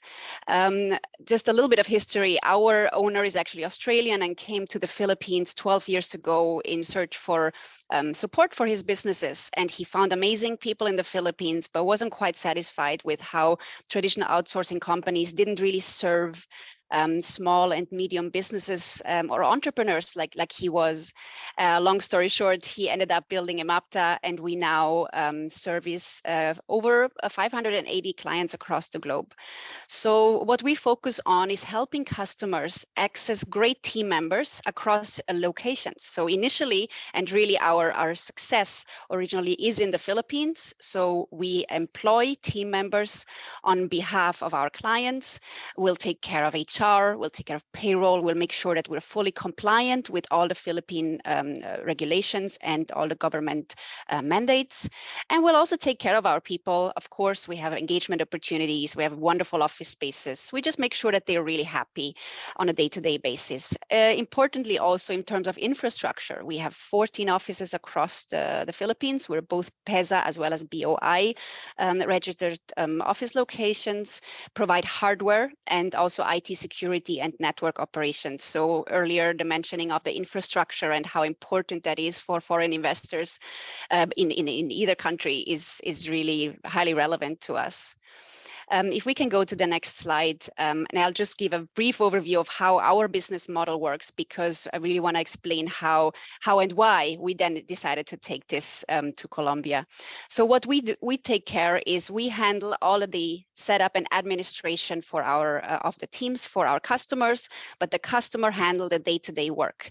This is especially beneficial for small to medium companies, but also enterprise level companies to be able to access great talent.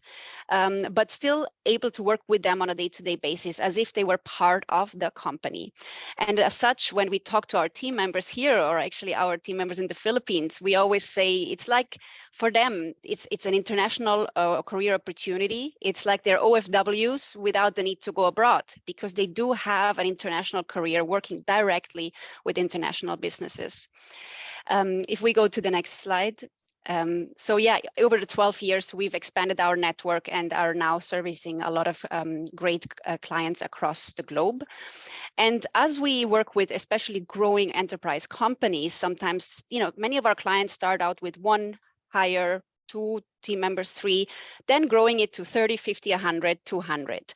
It often starts with the need for an executive assistant, a bookkeeper, like business support functions that any business needs. And then as is usually the case, once they get to meet our Philippine team members and see how hardworking and dedicated and passionate they are about their work, they're like, oh my God, I want more people like that in my business. And then they expand across functions. And in the last few years, we have seen that for certain roles, the talent pool in the Philippines is also getting very, very competitive or tight, or there might be certain skill sets that are difficult to cover. Among them, for example, for our US customers looking for multilingual support. We already employ a large part of the multilingual team members here in the Philippines who could speak, Spanish or French or Italian. But of course, the talent pool is limited. So it led us to look for new opportunities. So if we can go to the next slide, please. As we are servicing businesses across all industries and across different roles, we're really looking at what other countries are there out there to have a similar amazing workforce in the Philippines, and really a testament to what has been shared before. And I think Ambassador Ordonez really highlighted this, the cultural alignment between the Philippines and Colombia, and Filipinos and Colombians, really that Latino and Asian alignment is really what we have found as well. So in our research, we have then chosen to expand to Colombia. So if we can go to the next slide, please. And one more. So early in 2022, mid of 2022, we finally established our entity in Colombia. Why Colombia and why now? We have done extensive research of course, the talent pool, markets across Central and South America. We had looked at Mexico as well as other destinations. But as mentioned earlier, with the cultural alignment and the plus of the Colombia workforce, we decided to open in Colombia. And I mentioned earlier, I think we're a bit of a case study for this partnership, because we, thanks to the support of ProColombia, as well as the support of the Colombian embassy here in the Philippines, we've been able to establish our business really seamlessly and invest in Colombia. We officially went live last August, so August 2022. So if we can go to the next slide. And the main reason, as I mentioned, was the growth potential, but also the need for existing customers to look for Spanish and bilingual talent. We also feel and find that the night shifts in the Philippines, while it's widely accepted and there's a huge talent pool who work and have always worked the night shift in BPOs, as the workforce develops and becomes more savvy, it is going to be, right now it's not a problem yet, but it is going to be more challenging to fill those night shift roles. So we have to think ahead and look for time zone alignment, because also to our customers, they don't necessarily want someone to work at night. They want to be good employers. They want to have people that they can take care of. But ideally, of course, the support needs to be in their business hours. So with the time zone of Colombia, we're really hitting two birds with one stone. Also in terms of geopolitical risk, even though of course the Philippines has been very stable and we've not had any concerns there, in terms of business continuity, there are a lot of global businesses are always looking to spread their risks as well, and hence opening new markets is always a welcome addition. So at the moment, after 6 months of operating in Colombia, we already have 40 team members.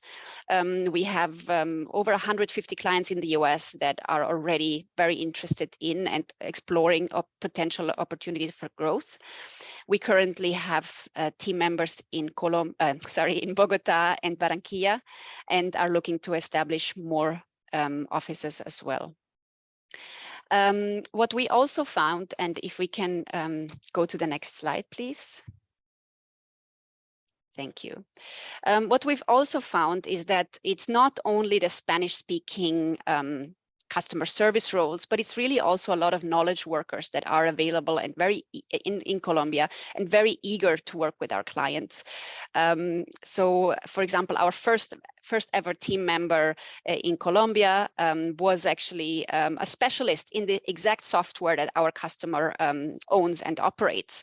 And it was like we had found a unicorn. We didn't know that there was somebody in South America that was such a specialist in that specific software. And we found him, and he's now built a team to 4 other team members already. And that was just the span of like 3 to 4 weeks. The customer was so impressed with the proactivity and the dedication of the team member that they immediately expanded. So we are not only looking at Spanish speakers, we're also looking at English speaking or bilingual roles across the area. So what's ahead for us as a company? Really, we are looking to continue basically replicating our success in the Philippines, bringing what we have learned and what we have built in the Philippines over to Colombia. If we can go to the next slide, please. And really what we've already found in these past 6 months of collaborating, there's so much alignment here. We find it very, on a day-to-day operational basis within the company, we find it very easy for those 2 teams in Colombia and in the Philippines to operate. There's a lot of mutual respect, dedication. There's a really alignment in the way work is done. So there's not a lot of cultural barriers that we have to overcome. It's really straightforward, and we've been extremely surprised. We also have team members from the Philippines traveling over to Colombia for training, for exchange, and vice versa. And it's been very well received. And it just feels like our EMAPTA family is really growing and going global. So for us, what's next is we will continue to grow Colombia. We're looking to have 150 to 200 team members by the end of this year and continue to grow this. We're also opening additional offices in Barranquilla and Medellin. And also for the future, we might be looking into other countries in the region, if and where we see the need. And if we could go to the next slide. It's really our internal team here at EMAPTA. We often have to pinch ourselves because just 3 years ago, we were a Philippine-based company. And now we have delivery centers across different basically across the globe. We've just opened Macedonia 2 months ago in the Balkan region in Southeastern Europe. We have our Sri Lankan office that's been open for about a year with team members in Vietnam, and we're going to open Malaysia this year. And really what has given us the confidence to do so is that we have a tried and tested product and service offering here in the Philippines, and we are able to replicate that in other markets. And really Colombia so far has been very much a success. Is that a question for me? Sorry, I just need to click on this. Is this for the Q&A later, I suppose? Yes. Yes. Right now, we encourage you to finish your presentation, and then we will Mhm. go over the questions for all the panelists. Excellent. Well, I think we can already go to the next slide because that actually concludes it. This is always an internal joke in our company. The team, the Colombian team, is very sensitive to when we misspell Colombia. We've learned the hard way. So that really concludes it for us. We're very, very happy and thankful for all the support we've been receiving in our expansion to Colombia. We're passionate about continuing to grow our investment and just delighted to see how much alignment there is even across other industries in this forum. So thank you for having us. Thank you so much for your intervention, Mrs. Sweek. We have now come to the end of our third segment titled Discussion about Investment and Trade between Colombia and the Philippines. We now move on to our final segment that consists of Q&A, questions and answers, and where we invite our panelists from our third segment to perhaps answer some of the questions that have been left in our chat by some of our participants. So first up, we have a question from Carlos Gomez. Is there some room to export fruit to the Philippines? And perhaps if any of our panelists would like to address this question, or any from the government agencies, and also perhaps not just fruits, but opportunities in the business of agriculture or agri-sectors as a whole. So go ahead if any of the panelists would like to take the floor and answer any of these questions.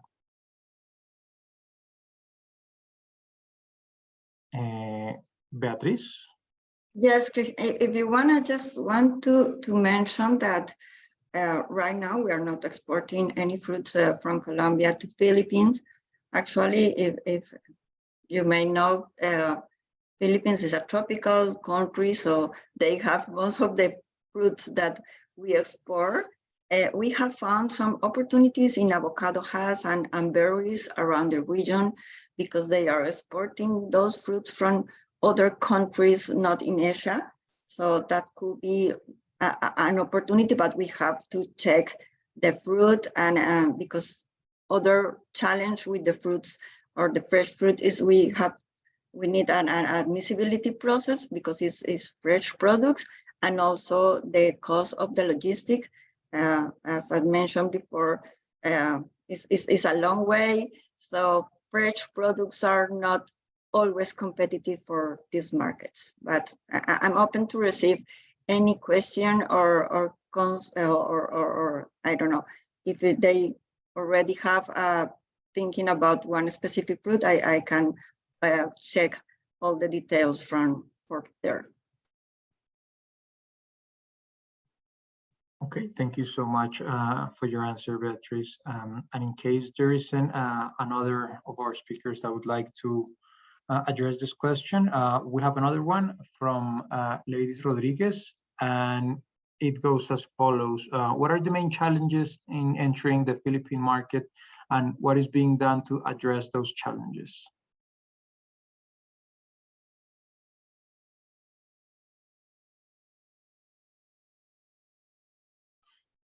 I don't know if perhaps Christian, let me answer a little bit about that. Please. I think that when you enter to any single market, there is a lot of challenge. Here in the Philippines, we could have challenge depending the market that you want to go. Taxes, how to establish a company here in the Philippines could be a challenge. The distribution could be a challenge. My recommendation, and to answer Gladys, is to find allies here in the Philippines, to find the right people to work here in the Philippines is how I would address the different challenge that you can have. Okay, thank you so much. Thank you. May I add something there, Christian? Sure, please, go ahead.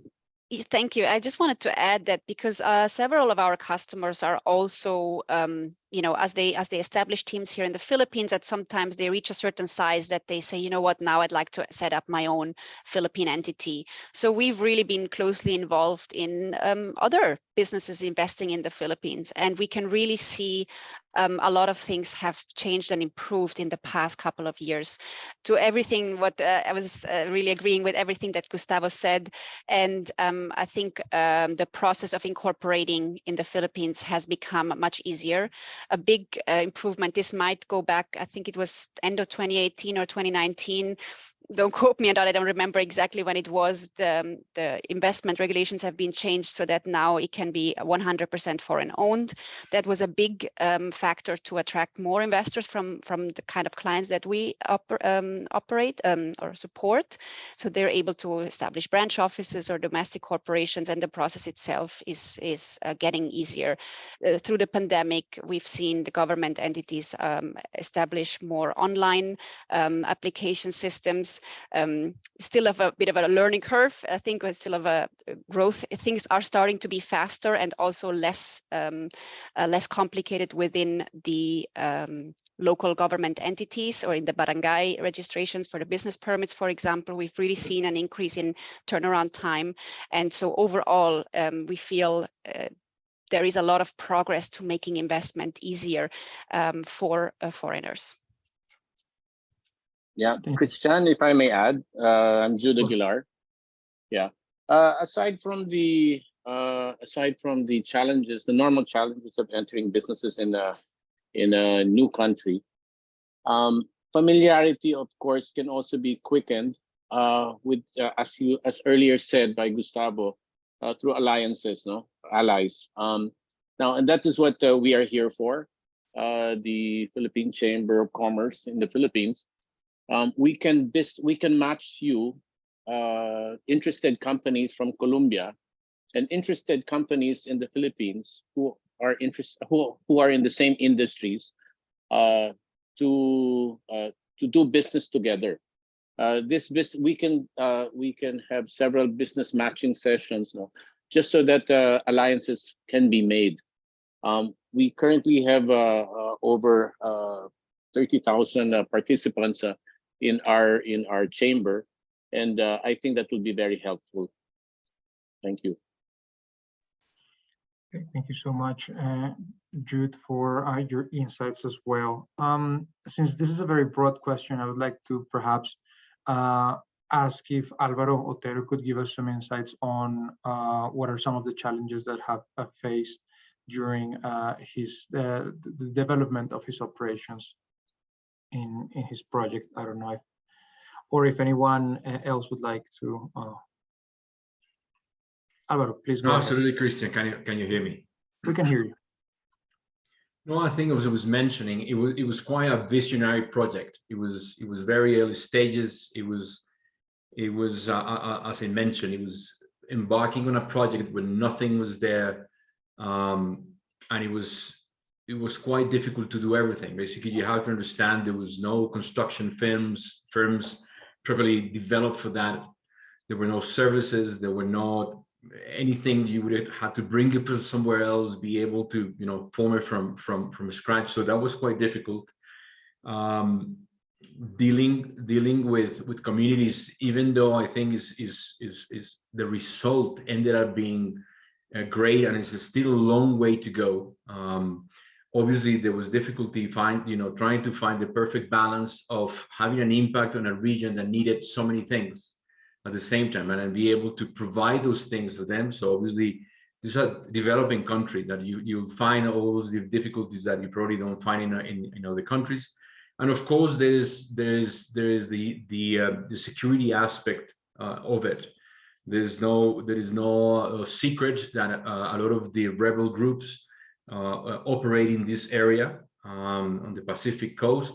So that's something that the project and the management and administrators had to deal with and handle it accordingly.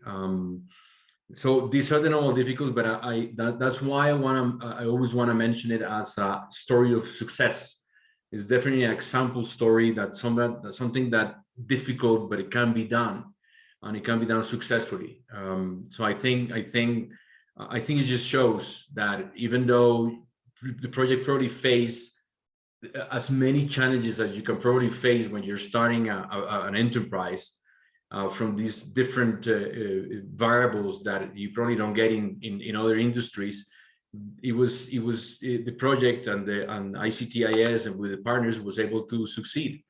So I think it's a remarkable experience and a remarkable example. Thank you so much for your insights, Mr. Otero. And also, Mr. Angelo Rohr, you have your hand up. The floor is yours. Yes, actually, I want to speak about the earlier question about the challenges of setting up a business in the Philippines. In addition to what PCCI has mentioned, we as government, the Department of Trade and Industry, we represent the attached agencies of the DTI, particularly the Board of Investments, which provides a soft landing program. So from the time any potential investor or any potential who's interested in doing business in the Philippines, we would provide the necessary information, market information, and the necessary introduction. So in most cases, we would provide the contacts of PCCI. On top of that, also, we have the Philippine Economic Zone Authority. The chairperson of the Philippine Economic Zone Authority is the Secretary of the Department of Trade and Industry. And part of our service, free of charge, is for interested companies is providing the liaison and ensuring that that any business entity or any individual who's planning to do business or is developing a business project for the Philippines gets the information and the type of facilitation that they require. Thank you. Okay, thank you so much for your very specific information for anyone that would be interested. Mr. Frank Thiel, your hand is up. The floor is yours, please.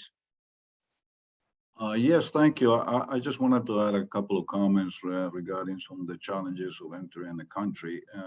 We entered the Philippines in the late 90s. We have been operating a power station, a very remote location, and quite similar to what Alvaro mentioned earlier. We have to take into account all the issues around us. We operate in an area that has rebels.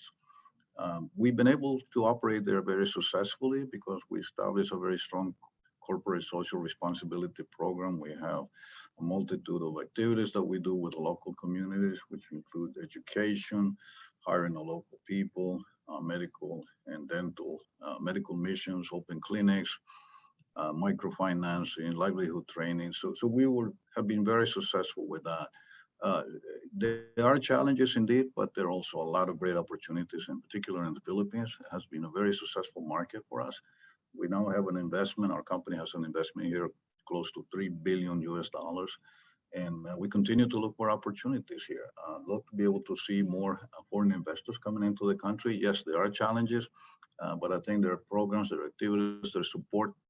As I mentioned earlier, the American Chamber of Commerce stands ready to assist companies that are coming or looking to come into the Philippines, and together with the Philippine Chamber of Commerce, I think you're going to find lots of great opportunities in the Philippines. And yes, there are challenges indeed, especially if you locate in a very remote location like we did, but the great opportunities at the same time. So again, I hope you consider all of those things and decide to come into the Philippines in the not too distant future. Thank you. Thank you, Mr. Thiel, for your words. Mrs. Ambassador Ordonez, please go ahead. Thank you very much, Christian, and allow me to thank Inge for mentioning it's Colombia, not Columbia. Many of you have seen me. I have the t-shirt in every color that it's sold, and we are sensitive to our country being called Colombia, like the university or the clothes, sports clothes brand. Let me just go back a little bit to what both Mr. Thiel and Mr. Otero have said. Clearly, we're speaking about two very remote regions in both countries. So both countries still have challenges of security and are still in the process of coming to terms with illegal armed groups. But I do want to point out that the most part of both countries actually offer a lot of security guarantees. Anyone that has traveled around Colombia can tell you the huge transformation that Colombia underwent in this century, from having overcome very stern security concerns. It has become an exporter of security to all of the Americas, and we even offer courses in security to Southeast Asia and to other regions of the world. So yes, Puerto de Agua Dulce is located in a very challenging region that is a contrast with most of the rest of the country. But allow me to say that a little bit as many other places that you could have here, like in Mindanao, etc. Some of the regions of Colombia that have been a part of the whole peace process and now are entering that development stage also offer very special opportunities. So it's important to see the difference in security that the different regions in both countries offer, and there is a huge contrast in both countries. Thank you very much.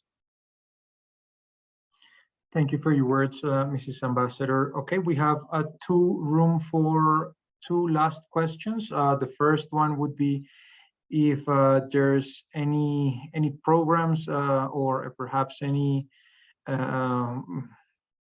programs to find or to create joint ventures, and the second one would be if there's room to export raw materials based on palm oil, such as emulsifiers, surfactants, and others. So if any of the panelists would like to, or any of the speakers would like to answer any of these questions, feel free to do it. And this would be our last two questions in order to close the event.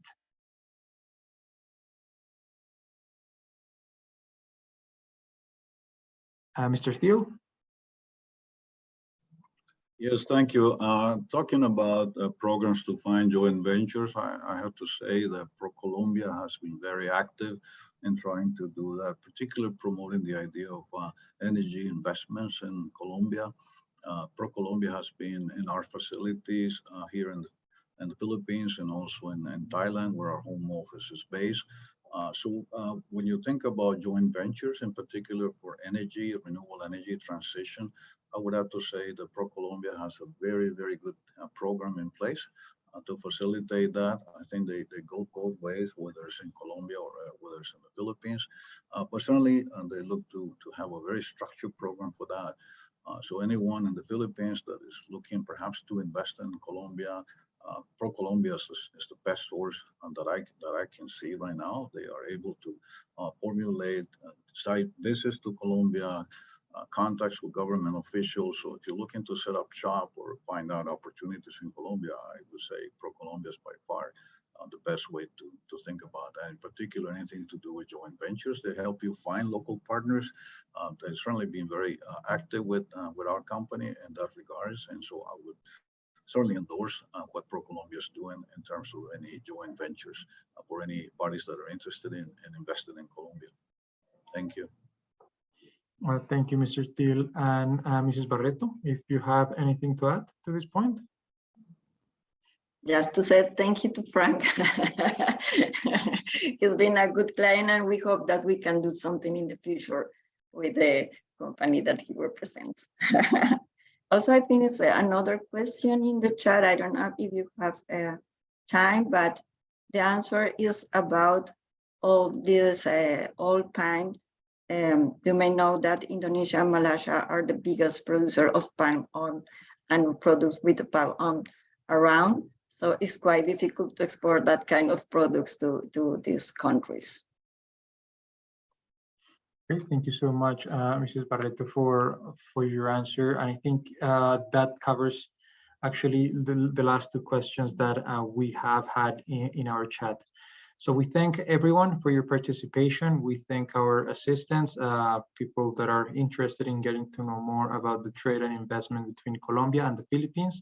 And also a special thanks to our panelists, to our speakers, who have been able to join us for this event and have shared a lot of useful information for those who were interested.